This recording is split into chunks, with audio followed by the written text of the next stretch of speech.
There's new internal turmoil at the Justice Department today, with details from MSNBC's exclusive reporting. The U.S. Attorney for the Southern District of Florida, a Trump appointee, called a rare division-wide meeting yesterday after the resignation of two prosecutors. A source familiar with internal concerns among career prosecutors tells MSNBC those prosecutors are afraid of being asked to work on a case that President Trump says should lead to the arrests of some of his most high-profile adversaries, among them former President Barack Obama and former CIA Director John Brennan. Add to the list Hillary Clinton, Jack Smith, and others. Some of the highest level of Obama and Biden's intel officials received 30-plus subpoenas this last Friday. This case that is brewing in the Southern District of Florida, in Fort Pierce, under Aileen Cannon, the judge, will be the trials of the century. If Donald Trump and the Department of Justice can get through, identify, and find the proof, it's over. This is going to be 10 times Watergate, what's brewing right now, and nobody is talking about it.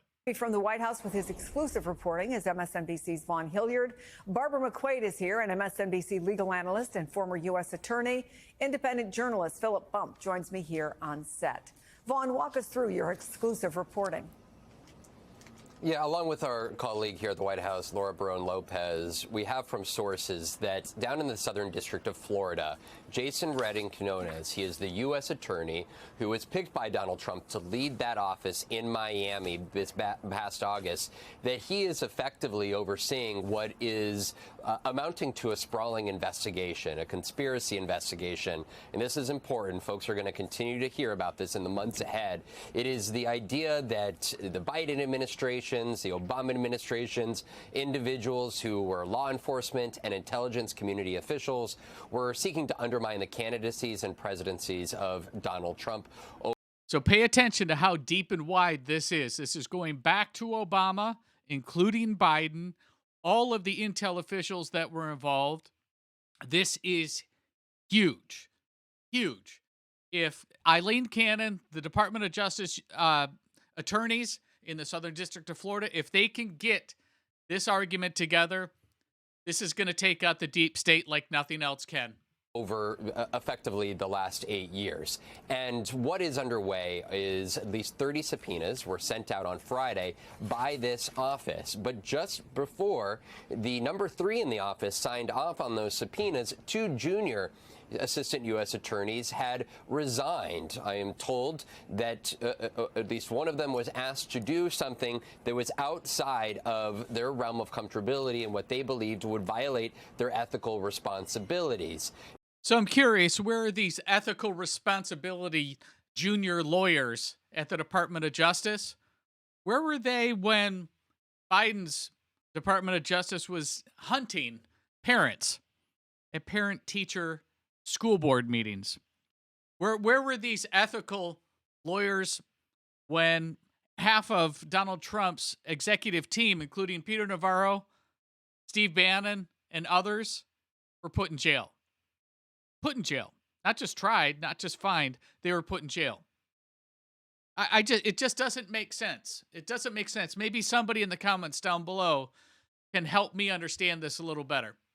Now, it's worth noting that the number 3 in the office, the executive assistant U.S. attorney, was the one who signed off on those subpoenas. Usually you don't see somebody in a leadership capacity, sort of like how Lindsey Halligan in the Northern District of Virginia signed off on the indictments of Tish James. It's uncommon to see somebody that is not a line prosecutor who is ultimately overseeing such an investigation. I'm told that other prosecutors in the office are on, quote, pins and needles because they fear that they are going to be asked to take part in this investigation that the president has been very explicit that he has said should lead to the arrest of President Obama, James Clapper, John Brennan, even people like Hillary Clinton.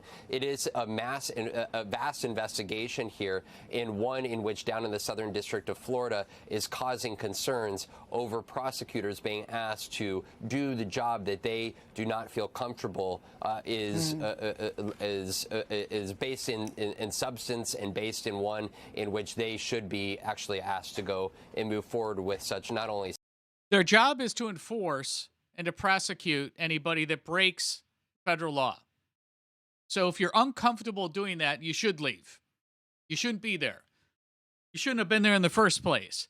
Because what the Biden and Obama administrations were doing with the DOJ was clear. They were just cherry picking their adversaries, trying to bankrupt executive teams of Donald Trump. They pretty much did with Navarro and Bannon. They were going after parents in any organization, including Turning Point USA and Charlie Kirk. They were going after anybody that had a voice on the other side of the aisle. It's all coming back. Subpoenas, but potentially indictments. Vaughn, thank you for your reporting. So, Barbara, the executive assistant U.S. attorney, Manolo Rebozo, signed at least some of these 30-plus subpoenas. Is that standard protocol? It's not. As Vaughn said, typically you would expect the line prosecutors who are handling the case to be the people who would sign subpoenas. It sounds, though, like this is some sort of special project that they're putting together, some sort of special unit. Executive U.S. attorneys sometimes have in their portfolio special projects. So it sounds to me like this executive U.S. attorney is going to be leading whatever this effort is into this conspiracy investigation. But I do think it's noteworthy that this... See, again, this is a conspiracy investigation here. I mean, obviously, we're watching MSNBC, so you can expect that kind of garbage. But if you're going to be non-biased and be a legal analyst like this lady Barbara's pretending to do, using words like conspiracy, was it a conspiracy when you raided Mar-a-Lago? When you went through Melania Trump's underwear drawer, was that a conspiracy? Don't think so. So, Barbara, put the partisanship aside, give us legal direction as your training should be, and leave the politics up to Washington. This is not being handled the way a routine case would be handled for a violation of the law. Instead, it is being handled as a special case with a high-level executive member of the team handling this. The other thing that I thought was noteworthy about the reporting is that the grand jury to be impaneled is going to be in Fort Pierce, Florida. Correct. That, of course, is the district, the portion of the district, the Southern District of Florida, that has one and only one judge, and that judge is Aileen Cannon. I don't know that we should be suspicious of everything Judge Aileen Cannon does, but we do know that her track record in the Mar-a-Lago case with the documents was first to impose some really extraordinary hoops for the prosecutors to go through at the time of the search, and then, of course, the dismissal of the case finding the special counsel regulations to be unconstitutional, contrary to every other court that's looked at it. So, contrary to every other court that was lower and more partisan than Aileen Cannon's Southern District of Florida, Barbara. So let's just kind of correct that. So let's kind of keep score. What they're lining up is that this is a conspiracy. What they're lining up is that this is clearly a stacked district with Aileen Cannon. They're lining up that Aileen Cannon, the judge, can't be trusted.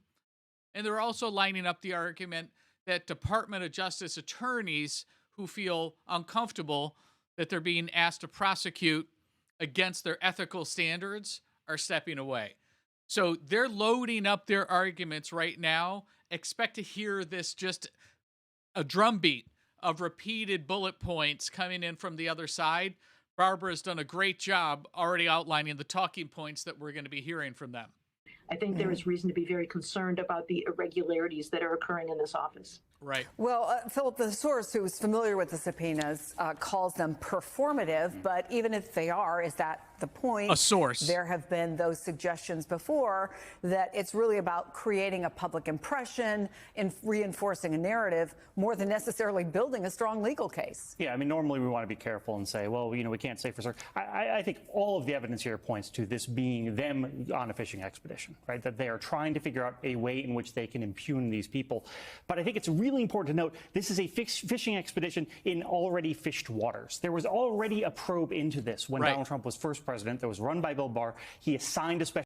By the way, Bill Barr and the assigned special prosecutor that he's hinting at here, what they didn't realize and what we do now know from Kash Patel and the FBI is that they were using keywords to separate documents and paperwork within the Department of Justice's query system that made it impossible for Donald Trump's original special prosecutor or special researcher to even find documents properly. So Bill Barr knew this and still let this proceed in a completely void investigation. So no, these aren't already fished waters at all. This is waters now where we know how you were hiding your paper trails, and we're going to go find them. We didn't know that before. So hinting at Bill Barr and the special prosecutor, now that's old news, and that's news now where we know the tricks that you were up to, and we're going to find you. Special counsel John Durham to actually look at all this stuff, and they tried really hard to make a case, particularly against Hillary Clinton, to say that she had contrived the Russia probe, and it did not work. They did not obtain any actual convictions in that case. They did obtain an indictment, but there's no evidence that there's anything here. And again, the evidence that he's getting at here was all cued because they were hiding it, and they actually destroyed a bunch of it too. But what we now know is that they were hiding evidence under certain keywords that made it impossible for anybody to go backwards and do any amount of paper trail research because they were covering their tracks the whole way. The fact that they have taken this case and moved it to Florida and moved it under the jurisdiction of Cannon and had these prosecutors who weren't comfortable doing it, so they had the superseding person sign these documents, all of these things suggest that what they're doing is they're retrying to get these people in trouble for these things, that this has been an obsession of Donald Trump since before he was president the first time. He was calling this a witch hunt before he even became president in 2017. This is clearly a bug that's been under his skin for a long time, and this is the way in which they're trying to address it. I mean, it's a bug that was under Donald Trump's skin for a long time because it's true, and we all know it's true. We all know that Obama was behind this. We know what he was doing before the first term, and transitioning and bugging lines. When you look at what they did to General Flynn, we know what you were up to, Obama. We know a fraction of it, and what we know isn't good. So yeah, of course, this is an expedition, and this is something that Donald Trump's been talking about for years, because it's true, and the truth is going to come out. Hey, Barbara, if you have people who are career prosecutors who are suggesting that they have to resign because they're being asked to do something that they are not comfortable doing, what is the big picture impact within DOJ? I think that's deeply concerning. You know, prosecutors at the Department of Justice are trained, they're hired, and they're instilled with the idea that their job is to do justice, not to engage in partisan politics. Then why were they at school board meetings and prosecuting parents during Joe Biden? I mean, Barbara, you're nuts. You're absolutely nuts. And you're just a partisan hack. If you don't address that hypocrisy, then I mean, you could be a former U.S. attorney, but you're a crappy one at that, because you know the truth. The truth of the matter is that you are going after Moms for Liberty. You are going after the school board parents. You're going after J6ers on misdemeanors and putting them in solitary confinement, some of which are still there. You were going after Tina Peters, right? You went after Steve Bannon, Peter Navarro. So, Barbara, this ethical and moral, holier than thou approach that you're taking for these U.S. attorneys that are being uncomfortable, I'm not buying it. And to seek indictments or even grand jury subpoenas only when they believe there is actual factual predication of a crime having been committed. The fact that we've got two people resigning, of course, we don't know all the details, but it does seem to indicate they're being asked to do something contrary to that pledge that all prosecutors make when they join a U.S. attorney's office. And so I think the reason we're hearing that other prosecutors there are on pins and needles is that they're worried that they might be next and asked to do something. People love these jobs. These are highly sought after jobs. Yeah. They work their whole career to get these jobs, and they serve and are proud to walk into court every day and say their name on behalf of the United States of America. It is a terrible tragedy to lose one of these jobs, but that's what it takes if you are asked to do something that is illegal or unethical. And so I think that what we could see is a purge of all of the people who are good and of great integrity, who will leave rather than do what they're being asked to do. And then the problem, of course, is who replaces them? People who are willing to do these tasks. Yeah, well, Barbara, what you're missing, too, is that anybody who's going to be leaving when the facts are that Obama and Biden and the intel officials attached to both of those administrations were breaking federal law, spying illegally, setting traps, mean, again, look at what they did with General Flynn. That alone. So, Barbara, your ethical, moral, kind of romantic vision of these, we're going to lose the good ones, and who are they going to be replaced with? The bad ones. Not so sure about that, Barbara. Nice try. Not our first rodeo.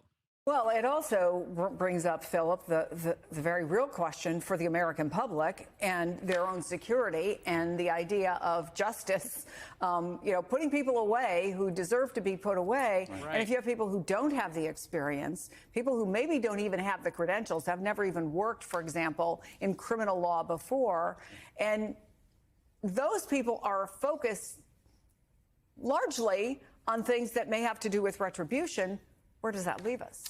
I mean, the scale of the damage that's been done to trust in the Justice Department and federal law enforcement over the course of the past 10 years is hard to measure, right?